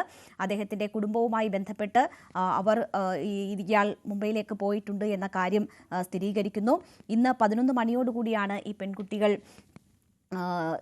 പൂനെയിൽ എത്തിയത് എന്നാണ് മനസ്സിലാകുന്നത്. കോഴിക്കോട് റെയിൽവേ സ്റ്റേഷനിൽ നിന്നും ട്രെയിൻ മാർഗം യാത്ര ചെയ്ത ഇവർ ഇന്ന് 11 മണിയോടെ പനവേലിൽ എത്തുകയായിരുന്നു. അവിടെ നിന്ന് ട്രെയിൻ മാർഗമാണ് മുംബൈയിലെത്തിയത് എന്നാണ് മനസ്സിലാകുന്നത്. എടവണ്ണ സ്വദേശിയായ യുവാവിനെ കേന്ദ്രീകരിച്ചും ഉള്ള അന്വേഷണങ്ങൾ നടക്കുന്നുണ്ട്. മറ്റാരുടെയെങ്കിലും സഹായം ലഭിച്ചിട്ടുണ്ടോ എന്ന കാര്യങ്ങളിലൊക്കെ വിശദമായ അന്വേഷണമാണ് നടക്കുന്നത്. പെൺകുട്ടികളെ ലൊക്കേറ്റ് ചെയ്യാൻ കഴിഞ്ഞിട്ടുണ്ട് എന്ന് ആശ്വാസകരമായ വാർത്ത പറയുമ്പോൾ പോലും ഇവരെ നേരിട്ട് ബന്ധപ്പെടാൻ കഴിഞ്ഞിട്ടില്ല. ഇവർ മുംബൈയിലുണ്ട് എന്ന വിവരം മാത്രമാണ് ഇപ്പോൾ ലഭിക്കുന്നത് എന്നതാണ് മിഥുൻ റിപ്പോർട്ട് ചെയ്യുന്നത്. മിഥുൻ, ഇനിയിപ്പോൾ കൂടുതൽ അന്വേഷണത്തിന് മുംബൈ പോലീസിന്റെ സഹായം സ്വാഭാവികമായും തേടും. ഈ സലൂണിന്റെ ഉടമകളാണ് ഈ വിവരം നൽകിയതെന്ന് അറിയുന്നു. എപ്പോഴാണ് ഇവർ അവിടെ എത്തിയത്? ഇന്ന് രാവിലെ 11 മണിക്ക് എത്തിയതിന് ശേഷം ഉടൻ തന്നെയാണോ? ഒരു സമയം സംബന്ധിച്ചൊക്കെ നമുക്ക് അറിയാൻ കഴിയുന്നുണ്ട്. അവിടെ നിന്ന് കൂടുതൽ ട്രാവൽ ചെയ്ത് ദൂരേക്കൊക്കെ പോകാനുള്ള ഒരു സാധ്യത കൂടി അന്വേഷണ സംഘം കാണുന്നുണ്ടോ? രേണുക, ഈ സലൂൺ എന്ന് പറയുന്നത് ഈ മുംബൈ പോലീസ് CST പോലീസ് ഈ റെയിൽവേ സ്റ്റേഷന് തൊട്ടടുത്ത് തന്നെയാണ് ഈ സലൂൺ സ്ഥിതി ചെയ്യുന്നത്. അവിടെ എത്തിയാണ് ഇവർ മുടി മുറിക്കുന്നത്. ആ സമയത്ത് ഈ പെൺകുട്ടികളോട് ഈ സലൂൺ ഉടമയായിട്ടുള്ള ലൂസി എന്ന വ്യക്തി അവരുമായി സംസാരിച്ചിരുന്നു. അപ്പോൾ ഹിന്ദിയും ഇംഗ്ലീഷും അടക്കമുള്ള ഭാഷകൾ അറിയില്ല എന്ന് പറഞ്ഞു. പക്ഷേ എന്തിനാണ് ഇവിടെ വന്നതെന്നുള്ള ചോദ്യത്തിന് കല്യാണത്തിനായി ആണ് താങ്കൾ ഇവിടേക്ക് എത്തിയത് എന്നാണ് കുട്ടികൾ അവരോട് പറയുകയും ചെയ്തിട്ടുള്ളത്. അതിന്റെ അടിസ്ഥാനത്തിലാണ് പിന്നീട് ഈ വാർത്താ മാധ്യമങ്ങളിലടക്കം ഈ കുട്ടികളെ കാണാനായില്ല എന്നുള്ള വാർത്തകൾ പുറത്തു വരികയും ആ ദൃശ്യങ്ങളൊക്കെ കണ്ടതിനനുസരിച്ചിലാണ് ഇവരെയാണ് താൻ ഉച്ചയ്ക്ക് ശേഷം തങ്ങളുടെ സലൂണിൽ ഈ 2 പെൺകുട്ടികൾ എത്തിയിരിക്കുന്നു എന്നുള്ള വിവരം പോലീസിന് കൈമാറുകയും ചെയ്യുന്നത്. അവിടെ ഉച്ചയോടുകൂടിയാണ് എത്തിയത്. രാവിലെ 11 മണിയോടുകൂടിയാണ് ഇവർ മുംബൈയിൽ എത്തുന്നതെങ്കിൽ ഒരു ഉച്ചയ്ക്ക് ശേഷമാണ് ഇവർ സലൂണിലേക്ക് വരുന്നത്. തൊട്ടടുത്ത് തന്നെയാണ് ഈ റെയിൽവേ സ്റ്റേഷന് ഏകദേശം 1 കിലോമീറ്റർ അകത്ത് തന്നെയാണ് ഈ ഒരു സലൂൺ സ്ഥിതി ചെയ്യുന്നത്. അവിടെ എത്തിയാണ് ഈ പെൺകുട്ടികൾ ഇപ്പോൾ ഈ മുടി മുറിച്ചത്. മുഖം മറച്ചുകൊണ്ടായിരുന്നു ഇരു പെൺകുട്ടികളും സലൂണിനകത്തേക്ക് പ്രവേശിച്ചതെന്നുകൂടി ഉടമ പറയുകയും ചെയ്യുന്നു. പെൺകുട്ടികൾ മുഖം മറച്ചെത്തിയത് ഒരു പക്ഷേ തങ്ങളെ ആരും തിരിച്ചറിയാതിരിക്കാൻ വേണ്ടി ആയിരിക്കാമെന്നാണ് പറയുന്നത്. പക്ഷെ ആ സമയത്ത് മറ്റ് യുവാവ് ഉണ്ടോ എന്നുള്ള കാര്യം ഈ നമ്മൾ നേരത്തെ സൂചിപ്പിച്ച പോലെ തന്നെ ഈ എടവണ്ണ സ്വദേശി ഉണ്ടോ എന്നുള്ള കാര്യം ഈ ഉടമ സ്ഥിരീകരിക്കുന്നില്ല. ഇവർ 2 പേരും മാത്രമാണ് അകത്തേക്ക് വന്നത്, മറ്റാരും കൂടെ ഇല്ലായിരുന്നു എന്നാണ് ഈ ലൂസി ഇപ്പോൾ വ്യക്തമാക്കുകയും ചെയ്തിരിക്കുന്നത്. എന്തായാലും ആ ആള് ഈ പോലീസ് ഇപ്പോൾ സ്ഥിരീകരിച്ചതുപോലെ തന്നെ ഈ എടവണ്ണ സ്വദേശി ഒപ്പം ഉണ്ടായിരുന്നു. തിരൂരിൽ നിന്ന് ഇവർ ട്രെയിനിൽ കയറുമ്പോൾ ഇവർ 3 പേരും ഒരുമിച്ച് തന്നെയാണ് മുംബൈയിലേക്ക് യാത്ര തിരിച്ചത്. പക്ഷേ എന്ത് കാര്യത്തിനാണ് പോയത് എന്നുള്ള കാര്യത്തിൽ ഒരു വ്യക്തതയില്ല. പെൺകുട്ടികൾ പറയുന്നതനുസരിച്ച് അവിടെ ഒരു കല്യാണത്തിന്, വിവാഹവുമായി ബന്ധപ്പെട്ടുള്ള കാര്യത്തിനാണ് ഇവിടേക്ക് എത്തിയത്. മുഖം മറച്ചുകൊണ്ടാണ് ഈ 2 പെൺകുട്ടികളും അവിടേക്ക് എത്തിയതെന്നുള്ള കാര്യങ്ങൾ കൂടി ഇപ്പോൾ ലൂസി എന്ന ഈ സലൂണിന്റെ ഉടമ സ്ഥിരീകരിക്കുന്നു. അതിൽ നിന്നാണ് ഒരു വഴിത്തിരിവാകുന്നത്. ഈ 2 പെൺകുട്ടികളെ കാണാതായെന്നുള്ള വാർത്ത വന്നതിന് ശേഷം ഏകദേശം 1 ദിവസം പിന്നിട്ടിരിക്കുന്നു. അതിനുശേഷമാണ് ഒരു ആശ്വാസകരമായിട്ടുള്ള വാർത്ത പുറത്തു വരുന്നത്. അവർ മുടി മുറിക്കുന്നതിന്റെ ദൃശ്യങ്ങളടക്കം ഈ ലൂസിയാണ് പുറത്തുവിടുന്നത്, പോലീസിനെ അറിയിക്കുകയും ചെയ്യുന്നത്. അതിന്റെ അന്വേഷണത്തിലാണ് താനൂർ പോലീസ് ആ ഒരു സ്ഥിരീകരണത്തിലേക്കും പെൺകുട്ടികൾ മുംബൈയിൽ സുരക്ഷിതമായി തന്നെ ഉണ്ട്, പക്ഷേ കൃത്യമായ ഇവരെ ലൊക്കേറ്റ് ചെയ്യാൻ സാധിച്ചു എന്നുള്ള കാര്യത്തിൽ കൃത്യമായ മറുപടി പോലീസിന്റെ ഭാഗത്തൊന്നുമില്ല. ഉടൻ തന്നെ മുംബൈയിലേക്ക് അന്വേഷണ സംഘം പോവും. താനൂർ SHOയുടെ നേതൃത്വത്തിൽ ഉള്ള സംഘമാണ് മുംബൈയിലേക്ക് പോവുക. അവരെ ഉടൻ തന്നെ അവിടെ നിന്ന് നാട്ടിലേക്ക് തിരികെ എത്തിക്കാനുള്ള നടപടികൾ കൂടി നടത്തുകയാണ്. എന്തായാലും വിദ്യാർത്ഥികളെ കാണാതായ വിദ്യാർത്ഥികളെ സംബന്ധിച്ച് ഒരു ആശ്വാസകരമായ വാർത്ത വരുന്നു. നിലവിൽ അവർ മുംബൈയിൽ തന്നെയുണ്ട്. അവരുടെ ദൃശ്യങ്ങളടക്കം പുറത്തു വരുന്നു. അത് റെയിൽവേ സ്റ്റേഷൻ പരിസരത്ത് തന്നെ കുട്ടികൾ ഉണ്ട് എന്നുള്ള ഒരു സ്ഥിരീകരണത്തിലേക്ക് കൂടി പോലീസ് എത്തുകയാണ്. ശരി, എന്തായാലും പെൺകുട്ടികളുടെ തിരോധാനവുമായി ബന്ധപ്പെട്ട് നിർണായക വഴിത്തിരിവാണ്. പെൺകുട്ടികൾ മുംബൈയിലുണ്ട് എന്ന് സ്ഥിരീകരിച്ചിരിക്കുന്നു. അവരെ ലൊക്കേറ്റ് ചെയ്യാനുള്ള ശ്രമങ്ങളാണ് മുംബൈ പോലീസിന്റെ കൂടി സഹായത്താൽ നടന്നുവരുന്നത്. അന്വേഷണ സംഘം ഉടൻ തന്നെ മുംബൈയിലേക്ക് തിരിക്കുകയും ചെയ്യും. മിഥുനാണ് വാർത്തയുടെ വിശദാംശങ്ങൾ നൽകിയത്. ഇടവേള.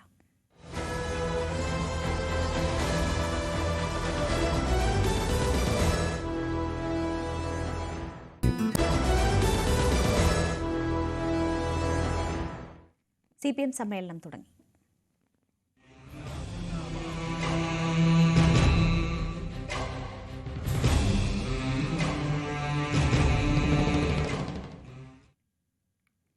പാർട്ടി അംഗങ്ങൾക്ക് റിയൽ എസ്റ്റേറ്റ് കൂട്ടുകച്ചവട ബിസിനസ്സുകൾ വേണ്ടെന്ന് സംഘടനാ റിപ്പോർട്ടിൽ CPM.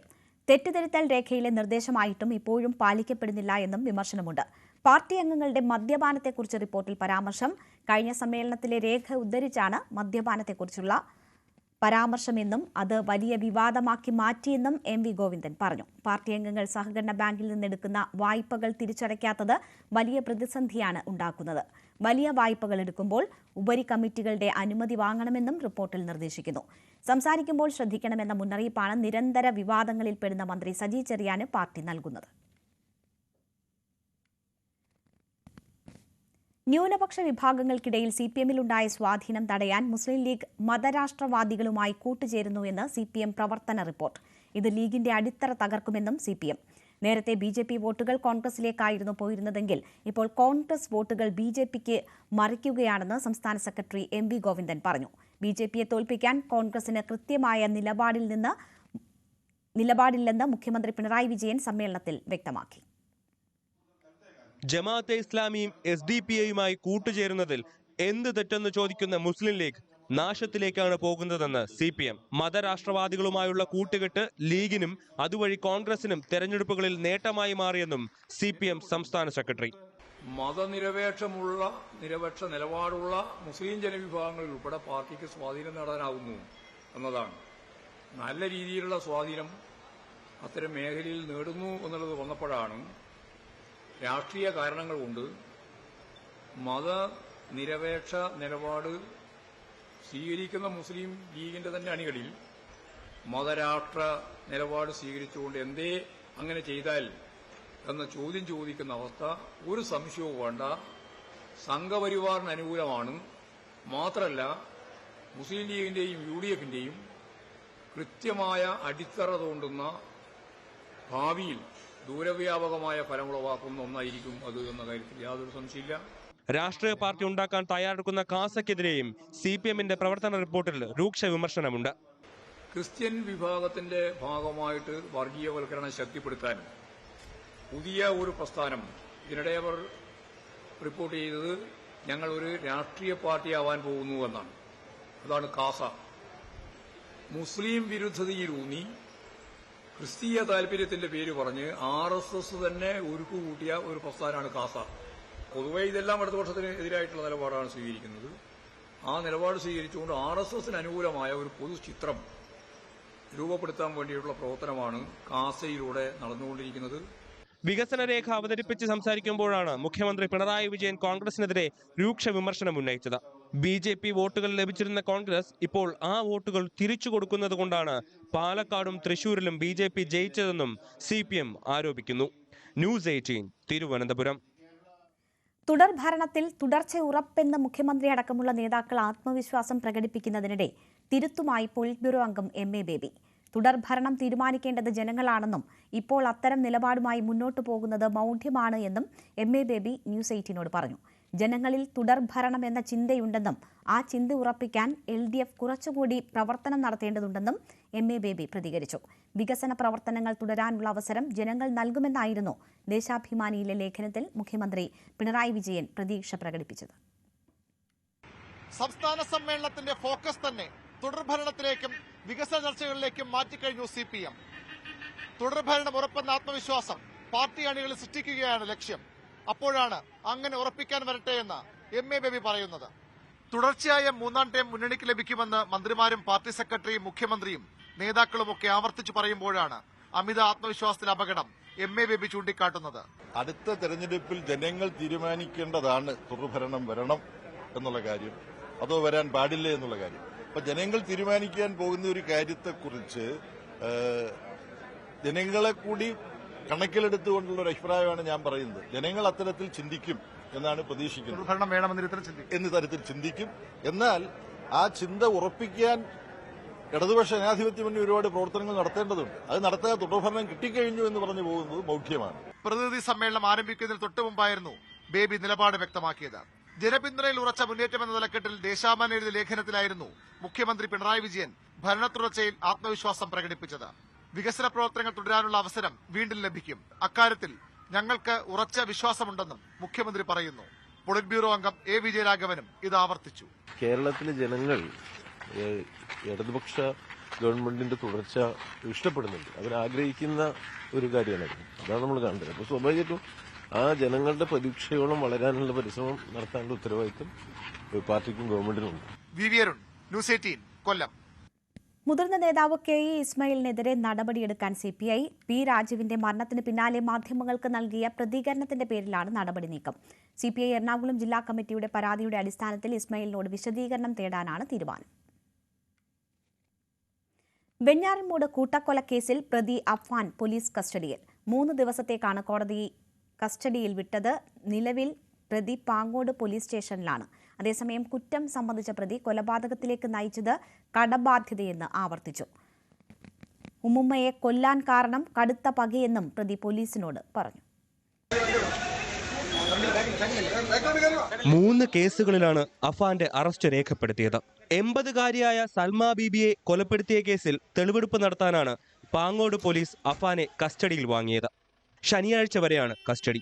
കൊലപാതകം നടത്തിയ പാങ്ങോടുള്ള വീട്ടിലും ആയുധം വാങ്ങിയ കടയിലും സ്വർണം പണയപ്പെടുത്തിയ സ്ഥാപനത്തിനുമെല്ലാം എത്തിച്ച് തെളിവെടുപ്പ് നടത്താനാണ് പോലീസിന്റെ നീക്കം.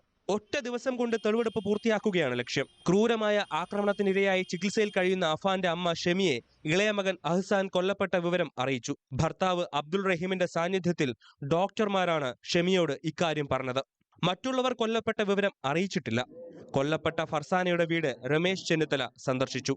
5 പേര് വന്ന ഒരു പ്രതിക്ക് അയാളുടെ മാനസികാവസ്ഥ എന്താണ്, അല്ലെങ്കിൽ ഇയാളുടെ സൈക്കോളജിക്കലായിട്ട് ഇയാളുടെ പരിശോധന ആവശ്യമാണ്. മാത്രമല്ല, ഏറ്റവും ഇത്തരം കുറ്റകൃത്യങ്ങൾ ഇനി ഉണ്ടാകാതിരിക്കാൻ വേണ്ടിയിട്ടുള്ള മാതൃകാപരമായ ശിക്ഷയാണ് നൽകേണ്ടതായിട്ടുള്ളത്. ന്യൂസ് 18 തിരുവനന്തപുരം. ഏറ്റുമാനൂരിൽ 2 പെൺമക്കളുമായി തീവണ്ടിക്ക് മുന്നിൽ ചാടി ആത്മഹത്യ ചെയ്ത ഷൈനി കടന്നുപോയത് കടുത്ത മാനസിക സമ്മർദ്ദത്തിലൂടെയെന്ന് വ്യക്തമാക്കുന്ന ശബ്ദ സന്ദേശം പുറത്ത്. നിരന്തരം ശ്രമിച്ചിട്ടും തൊഴിൽ ലഭിക്കാത്തതും വിവാഹമോചനത്തിന് ഭർത്താവ് നിരന്തരം തടസ്സമുണ്ടാക്കിയതുമാണ് ഷൈനിയെ മാനസിക സമ്മർദ്ദത്തിലാക്കിയത്. 2 പെൺമക്കളുമായി ഒരമ്മ ട്രെയിനിനു മുന്നിൽ ചാടി ആത്മഹത്യ ചെയ്യുക. അത്രത്തോളം കടുത്ത മാനസിക സമ്മർദ്ദത്തിൽ നിന്നാണ് ഷൈനി എന്ന അമ്മ ഈ കടും കൈക്ക് മുതിർന്നത്. ആത്മഹത്യക്ക് മുൻപ് ഷൈനി തന്റെ കൂട്ടുകാരിക്ക് അയച്ച സന്ദേശത്തിൽ ഈ സങ്കടങ്ങൾ തുറന്നു പറയുന്നു. എടി, ഞാനൊരു കാര്യം ചോദിക്കാൻ വേണ്ടിയിട്ടായിരുന്നു.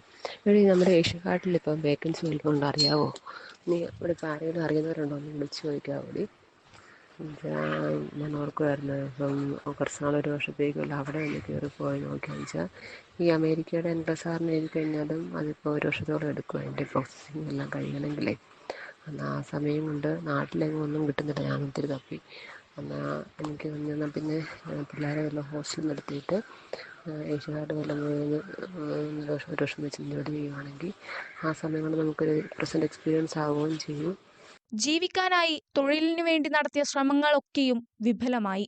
നാട്ടിൽ തൊഴിൽ ലഭിക്കില്ലെന്ന് ഉറപ്പായപ്പോൾ മക്കളെ ഹോസ്റ്റലിലാക്കി വിദേശ ജോലിക്ക് ശ്രമിച്ചെങ്കിലും അതും നടന്നില്ല. വിവാഹമോചന നടപടിക്ക് എതിരായ ഭർത്താവിന്റെ നിലപാടും ഷൈനിയെ മാനസിക സമ്മർദ്ദത്തിലാക്കിയെന്ന് ശബ്ദ സന്ദേശത്തിൽ വ്യക്തമാക്കുന്നു. ഫെബ്രുവരിയില്ല 17 ഡേറ്റ് ഉണ്ടായിരുന്നു. അതിനും പുള്ളി വന്നില്ല. പുള്ളി ഇപ്പം നാട്ടിൽ വന്നിട്ടുണ്ട്, ആരും വന്നില്ല. ഈ ലെറ്റർ അവർ കൈപ്പറ്റുന്നില്ല. ഇപ്പം 3-4 പ്രാവശ്യമായി. എന്നാ റീസൺ എന്നാണെന്ന് എനിക്കറിയത്തില്ല. ഇപ്പോൾ ഇത്ര നാളായിട്ടും വക്കീൽ ഇനിയിപ്പോൾ അടുത്ത ഏപ്രിൽ 17 അടുത്ത ഡേറ്റ് ഇട്ടിരുന്നു. ഏപ്രിൽ 9 അടുത്തേക്ക് വന്നിട്ടില്ലെങ്കിൽ നമുക്ക് എന്തെങ്കിലുമൊക്കെ പിള്ളേർക്ക് തരാനുള്ള പൈസ അയക്കുക കാണും. എന്താ ചെയ്താന്നറിയത്തില്ല. അതായത് നീണ്ടു പോകുന്ന പരിപാടിയാണ്. അതിപ്പോൾ ഒരു തീരുമാനവും ആവുന്നില്ല. പലതവണ നോട്ടീസ് അയച്ചിട്ടും ഭർത്താവ് നോബി ലൂക്കോസ് അത് കൈപ്പറ്റിയില്ല.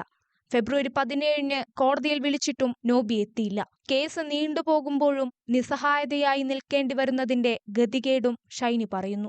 ഷൈനിയുടെ ഭർത്താവ് തൊടുപുഴ ചുങ്കംചേരിയിൽ വലിയ പറമ്പിൽ 44-കാരനായ നോബി ലൂക്കോസിനെ ആത്മഹത്യാ പ്രേരണ കുറ്റം ചുമത്തി അറസ്റ്റ് ചെയ്തു. ന്യൂസ് 18 കോട്ടയം.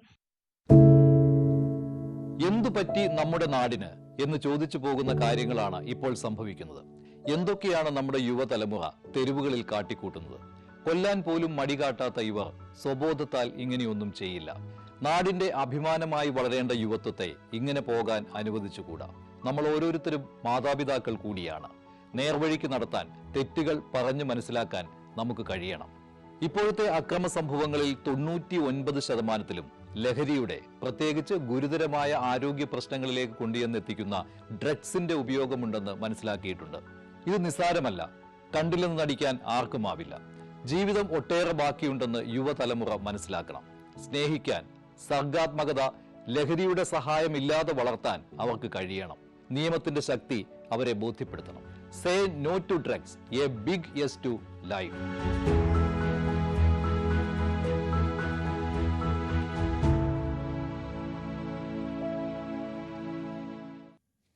കൊല്ലം ചടയമംഗലത്ത് ലോറിയിൽ കടത്തുകയായിരുന്ന കോടികൾ വില വരുന്ന രാസലഹരി ഉൽപ്പന്നങ്ങൾ പിടികൂടി. വാഹന പരിശോധനയിൽ പോലീസ് കൈകാണിച്ചിട്ട് നിർത്താതെ പോയ ലോറി പിന്തുടർന്നാണ് പിടികൂടിയത്. കഴിഞ്ഞ ദിവസം രാത്രി 10 മണിയോടെയാണ് കൊട്ടാരക്കര ഭാഗത്ത് നിന്ന് വന്ന ടോറസ് ലോറി സംശയം തോന്നി പോലീസ് പിന്തുടർന്നത്. കടയ്ക്കലിൽ വെച്ച് ലോറി തടഞ്ഞു. വാഹനത്തിൽ നിന്നും 100ഓളം ചാക്ക് പുകയില ഉൽപ്പന്നങ്ങളും കഞ്ചാവും കണ്ടെടുത്തു. ഡ്രൈവർ മഞ്ചേരി സ്വദേശി ബഷീർ അറസ്റ്റിലായി. പിടികൂടിയ ഉൽപ്പന്നങ്ങൾക്ക് വിപണിയിൽ 5 കോടിയോളം രൂപ വില വരും. ബാംഗ്ലൂരിൽ നിന്നും തിരുവനന്തപുരത്തേക്ക് കൊണ്ടുപോകുകയായിരുന്ന ലോഡാണ് പിടികൂടിയത്.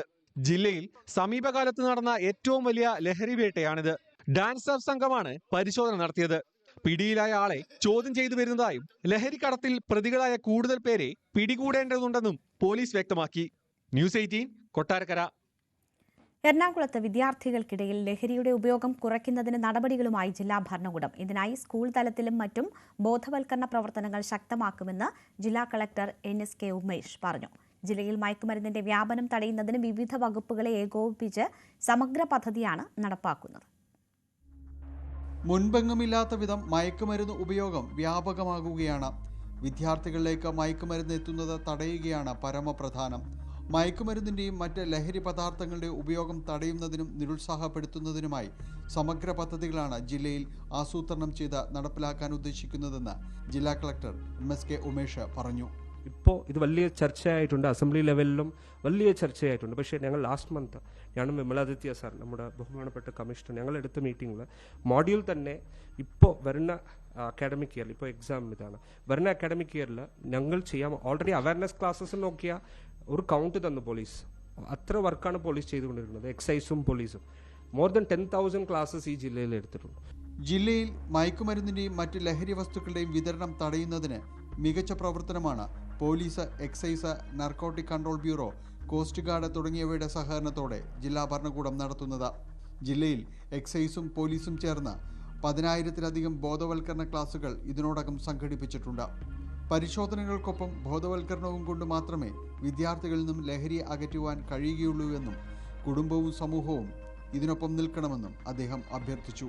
ന്യൂസ് 18 കൊച്ചി. തിരുവനന്തപുരം നാവായിക്കുളത്ത് 10ാം ക്ലാസ് വിദ്യാർത്ഥിനിയുടെ മരണത്തിൽ ആൺ സുഹൃത്ത് കസ്റ്റഡിയിൽ. നാവായിക്കുളം സ്വദേശിയാണ് പിടിയിലായത്. പെൺകുട്ടി പീഡനത്തിനിരയായതായി പോലീസ് അറിയിച്ചു. കഴിഞ്ഞ ദിവസമാണ് പെൺകുട്ടിയെ വീട്ടിലെ കിടപ്പുമുറിയിൽ തൂങ്ങി മരിച്ച നിലയിൽ കണ്ടെത്തിയത്. ഏറെ നേരം വാതിൽ തുറക്കാത്തതിനെ തുടർന്ന് വീട്ടുകാർ നോക്കുകയായിരുന്നു. പെൺകുട്ടി പീഡനത്തിന് ഇരയായതായി പോലീസ് പറയുന്നു. പെൺകുട്ടിയുടെ മൊബൈൽ ഫോൺ പരിശോധിച്ചതിൽ നിന്നാണ് യുവാവിനെ കുറിച്ചുള്ള വിവരങ്ങൾ ലഭിച്ചത്. പെൺകുട്ടിയുടെ ആൺ സുഹൃത്തും അയൽവാസിയുമായ 29-കാരനാണ് പിടിയിലായത്. ഇയാൾ ആറ്റിങ്ങലിലെ ബൈക്ക് ഷോറൂമിൽ സൂപ്പർവൈസറാണ്. പെൺകുട്ടി അമ്മയ്ക്കും അമ്മൂമ്മയ്ക്കുമൊപ്പമാണ് കഴിഞ്ഞിരുന്നത്. അച്ഛൻ നേരത്തെ മരിച്ചു. സംഭവത്തിൽ വിശദമായ അന്വേഷണം നടത്തുമെന്ന് പോലീസ് അറിയിച്ചു. News 18 Navaikulam. Kozhikode government law college വിദ്യാർത്ഥിനി മൗസയുടെ ആത്മഹത്യയിൽ ആൺ സുഹൃത്ത് പിടിയിൽ. കോവൂർ സ്വദേശി അൽഫാനാണ് പിടിയിലായത്. മൗസയുടെ ആത്മഹത്യയ്ക്ക് ശേഷം ഒളിവിലായിരുന്ന അൽഫാനെ വയനാട്ടിൽ നിന്നാണ് പിടികൂടിയത്. കഴിഞ്ഞ മാസം 24-നാണ് തൃശൂർ പാവറട്ടി സ്വദേശിനിയായ മൗസയെ താമസ സ്ഥലത്ത് തൂങ്ങി മരിച്ച നിലയിൽ കണ്ടെത്തിയത്. മൃതദേഹത്തിൽ മറ്റു പരിക്കുകൾ ഇല്ലാത്തതിനാൽ ആത്മഹത്യയാണെന്നായിരുന്നു പോലീസിന്റെ പ്രാഥമിക നിഗമനം. മൗസയുടെ മൊബൈൽ ഫോൺ കാണാതായതാണ് സംശയത്തിന് ഇടയാക്കിയത്. സഹപാഠികളായ വിദ്യാർത്ഥികളെ ചോദ്യം ചെയ്തതിൽ നിന്നാണ് മൗസയുടെ ആൺസുഹൃത്തിനെ കുറിച്ച് വിവരം ലഭിച്ചത്. മരണത്തിന് തലേ ദിവസം ആൺസുഹൃത്തുമായി തർക്കമുണ്ടായെന്നും മൗസയുടെ ഫോൺ ഇയാൾ കൊണ്ടുപോയെന്നും കൂട്ടുകാർ മൊഴി നൽകിയിരുന്നു. അവർ തമ്മിലുള്ള ബന്ധം കുറച്ചുകൂടി ഡീപ്പായ സമയത്ത് ഇയാള് ഈ കുട്ടിയെ സ്വാതന്ത്ര്യത്തിന് മുഴുവൻ തടസ്സം വെക്കുകയും അവരുടെ ഫോൺ പിടിച്ചു വാങ്ങുകയും അവളെ ആക്രമിക്കുകയും ചെയ്യുകയുണ്ടായി. അങ്ങനെ ഒരു പ്രത്യേക മാനസികാവസ്ഥയിൽ ആ കുട്ടി ഇവന്റെ ഉപദ്രവം കൊണ്ടൊക്കെ മരണപ്പെടുന്ന ആത്മഹത്യ ചെയ്യുന്നൊരവസ്ഥ ഉണ്ടായി. അപ്പോൾ ഇവന്റെ പ്രേരണയാണ് ആത്മഹത്യക്ക് എന്നുള്ള അന്വേഷണത്തിൽ വെളിവായതിന്റെ അടിസ്ഥാനത്തിൽ പ്രതിയെ നമ്മൾ ചോദ്യം ചെയ്തു. അദ്ദേഹം കുറ്റസമ്മതം കുറച്ച് നടത്തിയിട്ടുണ്ട്. മറ്റു കാര്യങ്ങൾ അന്വേഷിച്ചു വരികയാണ്. കോവൂർ സ്വദേശിയായ അൽഫാനെ പെൺകുട്ടിയുടെ മരണശേഷം കാണാതാവുകയും ചെയ്തിരുന്നു. അൽഫാന്റെ മൊബൈൽ ഫോണും അയാൾ കൈക്കലാക്കിയ മൗസയുടെ ഫോണും സ്വിച്ച്ഡ് ഓഫ് ആയ നിലയിലായിരുന്നു. ഗൂഡല്ലൂരിലേക്ക് കടന്നു എന്നായിരുന്നു വിവരം. മരണത്തിൽ ദുരൂഹതയുണ്ടെന്നും അന്വേഷണം വേണമെന്നും പിതാവ് അബ്ദുൾ റഷീദ് ആവശ്യപ്പെട്ടിരുന്നു. തുടർന്ന് നടത്തിയ അന്വേഷണത്തിലാണ് വയനാട് വൈത്തിരിയിൽ വെച്ച് ഇയാളെ ചേവായൂർ പോലീസ് പിടികൂടിയത്. ന്യൂസ് 18 കോഴിക്കോട്.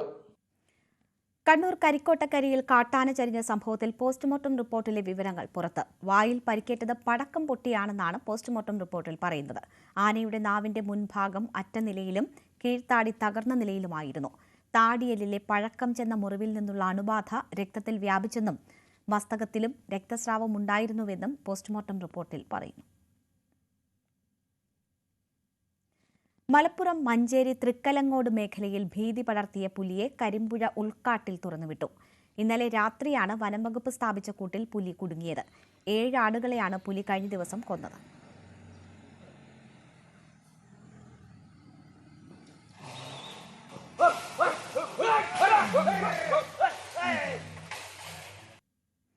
ചോദ്യപേപ്പർ ചോർച്ചക്കേസിൽ 1-ാം പ്രതിയായ MS solutions CEO Muhammad Shuhaib കീഴടങ്ങി. ഹൈക്കോടതി മുൻകൂർ ജാമ്യം റദ്ദാക്കിയതിന് പിന്നാലെയായിരുന്നു കീഴടങ്ങൽ. മുഹമ്മദ് ഷുഹൈബിനെ കൂടാതെ 3 പ്രതികളെ പോലീസ് നേരത്തെ അറസ്റ്റ് ചെയ്തിരുന്നു. ചോദ്യപേപ്പർ ചോർച്ച കേസിൽ മുൻകൂർ ജാമ്യാപേക്ഷ ഹൈക്കോടതി തള്ളിയതിനെ തുടർന്ന് അറസ്റ്റ് ഉറപ്പായ സാഹചര്യത്തിലാണ് 1-ാം പ്രതി ഷുഹൈബ് കോഴിക്കോട് ക്രൈംബ്രാഞ്ച് ഓഫീസിൽ കീഴടങ്ങിയത്. +1 കണക്ക് പരീക്ഷയുടെയും SSLC ഇംഗ്ലീഷ് പരീക്ഷയുടെയും ചോദ്യങ്ങൾ ചോർത്തി MS സൊല്യൂഷൻസിന്റെ യൂട്യൂബ് ചാനലിൽ നൽകി പണം സമ്പാദിച്ചു എന്നാണ് കേസ്. കേസിൽ 2ഉം 3ഉം പ്രതികളായ ഫഹദിനെയും ജിഷ്ണുവിനെയും കഴിഞ്ഞ മാസം 5-ന് ക്രൈംബ്രാഞ്ച് അറസ്റ്റ് ചെയ്തിരുന്നു. ഇവർ ഇരുവരും റിമാൻഡിലാണ്. മലപ്പുറം സ്വദേശിയായ അൺഎയ്ഡഡ് സ്കൂൾ പ്യൂൺ അബ്ദുൾ നാസറിനെ കഴിഞ്ഞ ദിവസം ക്രൈംബ്രാഞ്ച് അറസ്റ്റ് ചെയ്തിരുന്നു. ഇയാളാണ് ചോദ്യപേപ്പർ ചോർത്തലിന്റെ ഉറവിടമെന്നും കണ്ടെത്തിയിരുന്നു. താനാണ് സീൽ പൊട്ടിച്ച് ചോദ്യപേപ്പറിന്റെ ഫോട്ടോ എടുത്ത് 2-ാം പ്രതി ഫഹദിന് അയച്ചതെന്ന് ഇയാൾ പോലീസിനോട് സമ്മതിച്ചു. കേസിന്റെ വിവരങ്ങൾ അന്വേഷണ സംഘം ഹൈക്കോടതിയെ ധരിപ്പിച്ചിരുന്നു.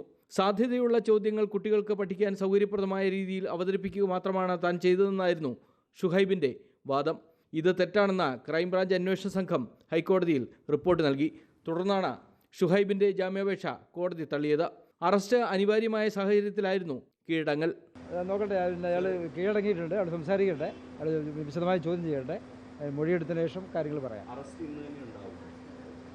ചോദ്യം ചെയ്യട്ടെ, ചോദ്യം ചെയ്തതിനു ശേഷം പറയാം. എൻ്റെ സ്ഥാപനത്തിൽ സെപ്റ്റംബറിന് ശേഷം വന്നൊരു അധ്യാപകനാണ്. ആ അധ്യാപകൻ ആരോ ഒരാൾ എൻ്റെ സ്ഥാപനത്തിലേക്ക് പറഞ്ഞയച്ചതാണ്. അതൊരു വൻകിട പ്ലാറ്റ്ഫോമാണ്. ആ പ്ലാറ്റ്ഫോം എന്താണെന്നുള്ളത് എനിക്കറിയാം.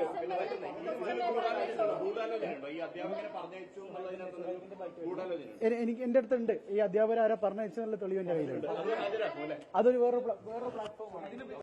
2017 ആരംഭിച്ച യൂട്യൂബ് ചാനലിൽ കഴിഞ്ഞ വർഷം ക്രമനമ്പർ പോലും തെറ്റാതെ ചോദ്യപേപ്പറുകൾ സംബന്ധിച്ച വിവരങ്ങൾ പങ്കുവച്ച സാഹചര്യത്തിലായിരുന്നു കേസ്. ന്യൂസ് 18 കോഴിക്കോട്. വിദേശകാര്യമന്ത്രി S. ജയശങ്കറിന് നേരെ ലണ്ടനിൽ ഖലിസ്ഥാൻവാദികളുടെ പ്രതിഷേധം. ലണ്ടനിലെ ചാത്തം ഹൌസിലെ പരിപാടിയിൽ പങ്കെടുത്ത് തിരികെ കാറിൽ കയറുമ്പോഴായിരുന്നു പ്രതിഷേധം. പ്രതിഷേധക്കാരിൽ ഒരാൾ മന്ത്രിയുടെ വാഹനത്തിന് നേരെ പാഞ്ഞെടുക്കുകയായിരുന്നു. ഇയാളെ പോലീസ് കസ്റ്റഡിയിലെടുത്തു. ചാമ്പ്യൻസ് ട്രോഫി മത്സരത്തിനിടെ വെള്ളം കുടിച്ചതിന് ഇന്ത്യൻ പേസ് ബൌളർ മുഹമ്മദ് ഷമിയെ രൂക്ഷമായി വിമർശിച്ച് മുസ്ലിം ജമാഅത്ത് ദേശീയ അധ്യക്ഷൻ. ആരോഗ്യമുള്ളയാൾ നോമ്പ് ആചരിക്കാത്തത് കുറ്റകരമാണെന്നാണ് പ്രസിഡന്റ് ഷഹബുദ്ദീൻ റസ്വിയുടെ വിമർശനം. ശരിയത്ത് നിയമപ്രകാരം ഷമി ചെയ്തത് കുറ്റമാണെന്നും ഷമി ക്രിമിനലാണെന്നും റസ്വി കുറ്റപ്പെടുത്തി. ദൈവത്തിനു മുന്നിൽ ഷമി ഉത്തരം പറയേണ്ടി വരുമെന്നും വിമർശിച്ചു. അതേസമയം ഷമിക്കെതിരായ ജമാഅത്തിന്റെ ആരോപണങ്ങൾ കുടുംബം തള്ളി. ദുബായിലെ ചൂടിൽ കളിക്കുന്ന ഷമി വെള്ളം കുടിച്ചതിനെ കുടുംബം ന്യായീകരിച്ചു.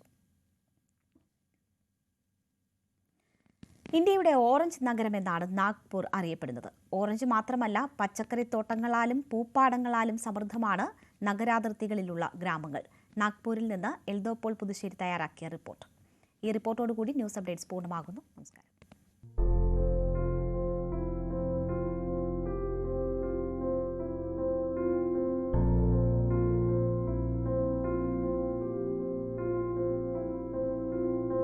നാഗ്പൂരിനെ ഓറഞ്ച് സിറ്റി എന്നാണ് അറിയപ്പെടുന്നത്.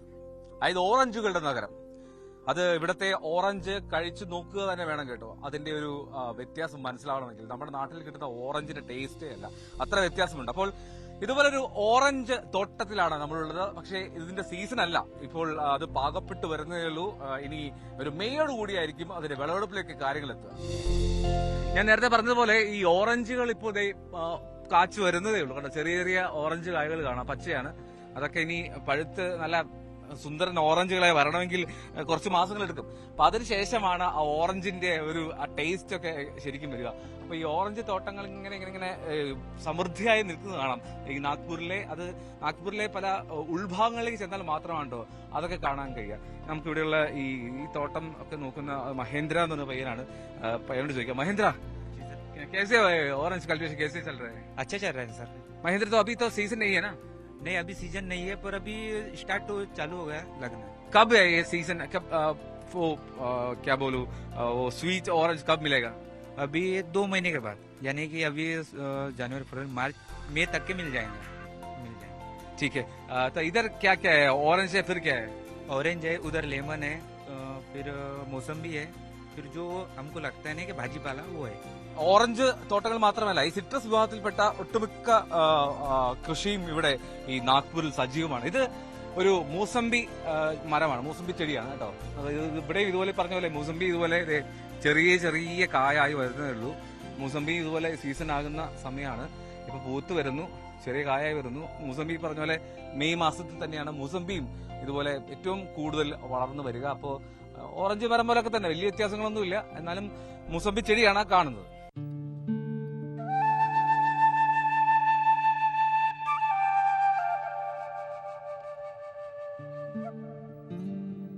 നാഗ്പൂരിൽ ഓറഞ്ച്, നാരങ്ങ, മുസംബി ഇതൊന്നും മാത്രമല്ല, കൃഷിയിടങ്ങളിൽ അത് വളരെ വർണ്ണവൈവിധ്യമുള്ള ഇതുപോലത്തെ നല്ല കാഴ്ചകളുണ്ട്. ഒരുപാട് ബന്ദിത്തോട്ടങ്ങൾ, ജമന്തി പൂക്കളൊക്കെ ഇങ്ങനെ വിടർന്നു നിൽക്കുന്നത് കാണാം.